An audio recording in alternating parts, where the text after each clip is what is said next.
Muy bienvenidos a Top Gente. Hoy día estoy en Quillota para conversar con una gran psicóloga que atiende precisamente acá en Quillota. Estamos con Amelia Pinto. ¿Cómo estás? Bien, ¿y tú, Morín? Muy bien, muchas gracias por recibirme. En particular vamos a dar gracias ya al lugar que hoy día nos reúne, que es Open Hotel. Está ubicado en Aristía 527 en Quillota. Pueden obtener más información de reservas, para hospedar, para hacer eventos también en www.openhotel.cl. Estamos acá en el sector del lobby para conversar con Amelia. Bueno, ella es psicóloga clínica de la Universidad de Santo Tomás. Es especialista en infanto juvenil y adultos jóvenes. Su consulta está en Freire 20, el edificio San Sebastián, oficina 1214, en el tercer piso acá en Quillota. Atiende todos los días, de lunes a viernes, desde las 9 hasta las 6 de la tarde. En pantalla estamos poniendo el Instagram y también el teléfono para tomar hora. Vamos a estar repitiéndolo todo la entrevista para que usted pueda contactarse con Amelia. Amelia, bueno, primero, ¿por qué decidiste especializarte en esta área que ya mencioné?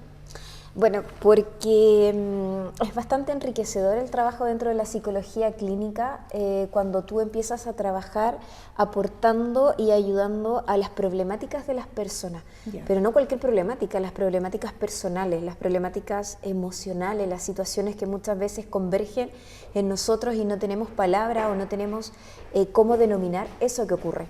Por lo tanto, por eso decidí especializarme en esta área para aportar y para también buscar la democratización al acceso de la salud mental, lo cual luego de la pandemia, ¿cierto?, vimos en carne propia, fuimos testigos de la importancia de la salud mental, de tener acceso a ella, de que esto no sea ya un lujo de cierta clase social, sino que todas las personas podamos tener la libertad de poder acceder a ella. ¿Tú en la pandemia estuviste atendiendo de manera telemática? Sí, efectivamente yo estuve trabajando cuando al principio, ¿cierto?, cuando partió la pandemia y no sabíamos cuánto iba a durar y toda la inestabilidad que nos estaba generando esto, lo hacía de manera híbrida. Algunas personas, ¿cierto?, hasta el día de hoy les acomoda mucho la presencialidad y mucha gente se fue acomodando y adaptando a este proceso de la nueva entrega de salud. ¿Y hoy día atiendes también de manera telemática? Sí, también por supuesto. Nosotros los psicólogos nos adaptamos bastante bien a este proceso de esta nueva forma de entregar consultas, ¿cierto?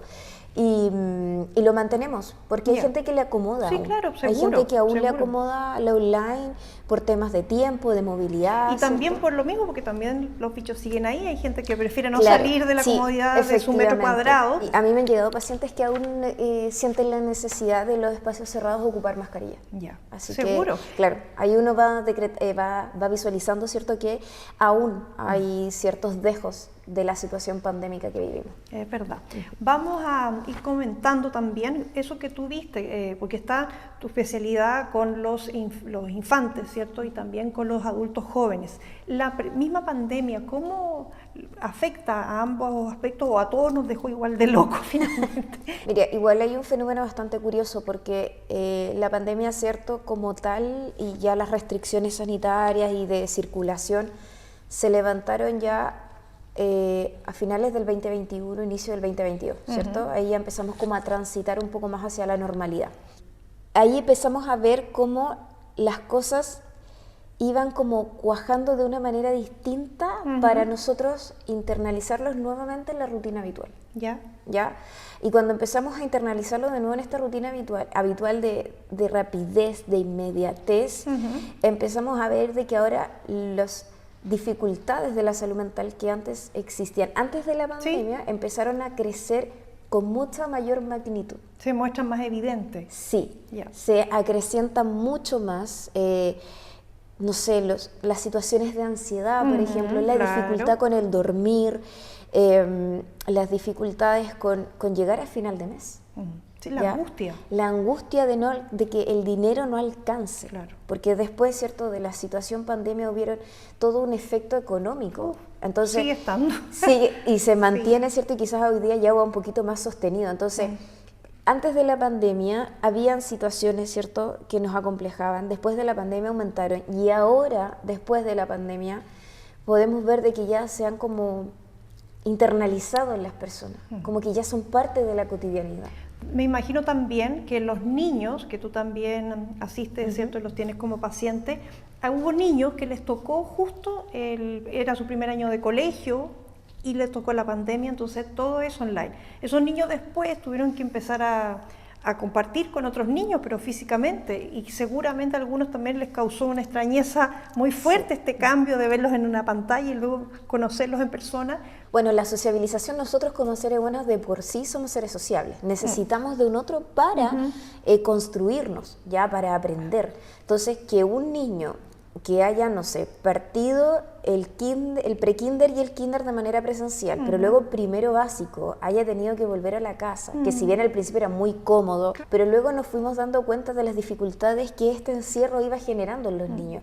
La falta de sociabilización en nosotras las personas genera mucho impacto, porque nosotros en una relación con un otro vamos aprendiendo, porque vamos aprendiendo a través del modelaje, a través del ejemplo. Claro. Entonces, no saber cómo un otro, un par mío, se comporta y qué hace, y yo no tener esa dirección, me hace perder un poquito el norte. Sí.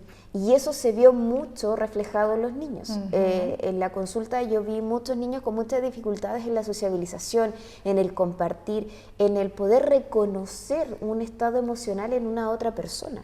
Porque tú reconoces... Claro, con la pantalla se está riendo, está llorando. Exacto, y los estados emocionales tienen una afectación física, ¿cierto? Sí. O sea, tú sabes cuando estás enojado porque tú lees un estado físico en la otra persona. Cuando tú no tuviste esta sociabilización directa y solo a través de una pantalla, pierdes todo eso. Claro que sí. Y los niños dejaron de comprender aquello.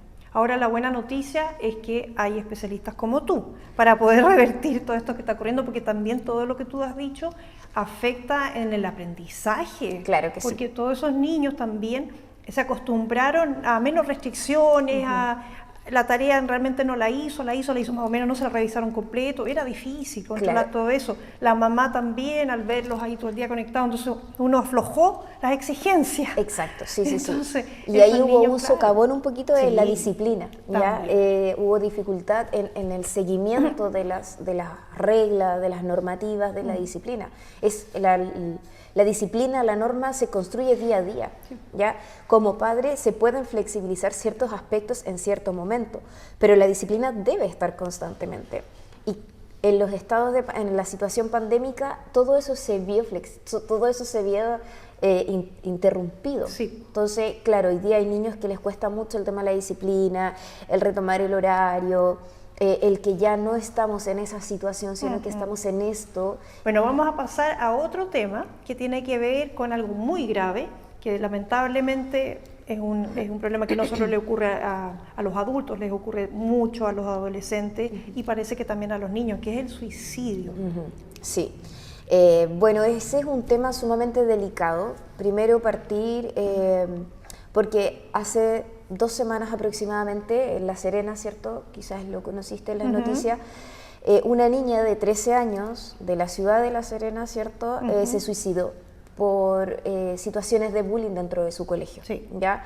Ella tomó la drástica decisión de suicidarse porque ya no lograba soportar las consecuencias que dejó en ella las palabras y el acoso escolar, debido a una condición física que ella tenía. Sí. Bueno, Sinéad O'Connor, cierto, cantante famosa irlandesa, ella con 56 años se suicidó, ya ella falleció por un suicidio, y su suicidio esa decisión fue tomada a raíz de la muerte que había sufrido su hijo hace 2 años atrás aproximadamente. Nunca lo superó. También por suicidio, que él tenía patologías psicológicas. Y todo esto también en los tiempos de pandemia. También. Claro. Entonces ella nunca logró reponerse a ese duelo. Ese duelo ya se volvió patológico, como se llama dentro de la salud mental. Y ella tomó la decisión simplemente de terminar con esta vida. ¿Qué pasa cuando una persona decide terminar con su vida?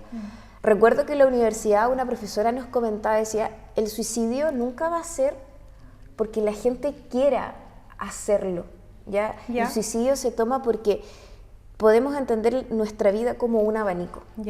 Y ese abanico, a medida de que van pasando cosas que nos afectan y no tenemos una red de apoyo alrededor, ese abanico vemos que se va cerrando, porque no vemos oportunidades, porque no vemos alternativas. Y se cierra de tal forma en algún momento que ya nos hace clic la única alternativa, que es llegar a tomar la decisión del suicidio. Nadie y ninguna persona, y esto es muy claro, y ojalá que toda la comunidad que esté viendo este programa y nos esté escuchando, nadie, ningún ser humano quiere terminar con su vida. Esa decisión es única y exclusivamente porque vemos que ya las alternativas que pensamos que podíamos tener ya no quedan. O sea, hay una depresión de tiempo. Exacto. ¿Y qué pasa? Si no es un accidente la muerte. Pues exacto. Y lo que tú muy bien dijiste hace un momento, mira, hay muchos estudios científicos que nos han hablado sobre los mitos ya del suicidio. Y uno de ellos es eso, de que el que se quiere matar no lo dice. Quizás lo has escuchado anteriormente, ¿cierto? El que quiere matarse lo hace ya y no le avisa a nadie. Pero al contrario, yo no quiero terminar con mi vida, yo quiero que alguien me ayude. Por eso envío señales, por eso yo digo o hago algo con gesticulaciones, con mínimas señales o con señales muy grandes, de que quiero intentar terminar con mi vida, pero antes de eso quiero opciones, quiero alternativas, quiero ayuda. ¿Qué tenemos que tener en cuenta? Bueno, lo primero es la verbalización. ¿Ya? Cuando alguien está con esta verbalización de creo que quiero terminar con esto, creo que ya no hay más alternativa. A veces la verbalización no es explícita, es como ya nada me sale bien, ya no puedo con todo esto. Ahí uno tiene que siempre tener atención, porque en esas palabras tan simples quizás para nosotros hay información. Hay que poner atención ahí. Como dicen los lolos, estoy chato, estoy chata. Claro, aunque tú digas... O te dicen a ti, te odio. Claro, porque al final del día, en ese tipo de información y en ese tipo de comentarios, yo puedo ya prevenir. Yo ya puedo poner en advertencia a la profesional que me pueda ayudar y decir, ¿sabes qué? A mí mi hijo me dijo esto y me preocupa. Ok, veamos lo que pasa, veamos de dónde viene este pensamiento. Veamos de dónde viene este sentimiento. ¿Cuáles son esas maneras que tienen ustedes de hacerle cambiar de parecer a la persona que tiene estos deseos de matarse? Primero se activan las redes de apoyo que existen alrededor de la persona. Ya vamos psicoeducando, como se llama en el lenguaje técnico nuestro, a la familia, a la red de apoyo que pueda contener a ese niño, niña o niña, ¿cierto?, que tenga la ideación suicida. Eso es muy importante. Y luego vamos a través de la narrativa buscando formas de ir sobreviviendo a esto que duele. O sea, que no va a ser de un día para otro el cambio. No, por supuesto. Ningún avance, ningún cambio en la conducta dentro de las terapias psicológicas es de la noche a la mañana o de un día para otro. Y una mamá y un papá, o una familia en general, que vea que su hijo está muy bien, es bueno llevarlo a consulta con la psicóloga también para hacer un chequeo mental. Justamente quería llegar a eso, a la prevención, más que a la reacción frente a una situación de preocupación. ¿Ya? Siempre hay que intentar buscar la prevención. Por eso hoy día hay muchas fundaciones que están trabajando, ¿cierto?, con el tema del suicidio y la prevención del suicidio. Hay muchos profesionales, médicos, psiquiatras muy conocidos a nivel país. Alberto Larraín, ¿cierto?, que él es el director ejecutivo de la Fundación Quédate, quien ayuda con el gobierno de la región metropolitana. Ellos iniciaron una fundación este año en donde busca poder llegar a la mayor población chilena posible que pueda ayudar a prevenir el suicidio, pero no solamente con la persona, sino que con todo el sistema familiar que hay detrás de esa persona. Siempre hay que considerar al sistema familiar que hay detrás. Perfecto. Bueno, nosotros Chile somos el 6º país de América Latina y del Caribe con mayor tasas de suicidio. Nunca, por favor, los papás lo olviden de que el lenguaje crea realidad. Y cuando yo, como niño, empiezo a utilizar palabras, conceptos que van a desnoctar, ¿cierto?, a la otra persona, voy generando un efecto y voy generando una secuela, algo que muchas veces se vuelve irremediable, y la única solución a eso y a todas esas palabras que quedaron en mi cabeza y que me dijeron constantemente una vez tras otra es el suicidio. Mira, qué terrible. Vamos a comenzar a cerrar este Top Gente agradeciéndote por tu tiempo y por haber compartido estos temas tan interesantes con nosotros acá en Top Gente. Muchas gracias por tu invitación, Mari. Y bueno, nada, invitar a la gente a que puedan seguir mi Instagram, ¿cierto? Psicología para Crecer, a que se atrevan a buscar ayuda. Es difícil al principio, pero cuando uno ya está en el proceso, le va tomando el gustito y le va tomando el pulso a esta situación, y ya después se vuelve parte de nuestra cotidianidad. Y eso es muy enriquecedor. Eso. Cerramos desde Quillota este Top Gente. estén bien. Chao.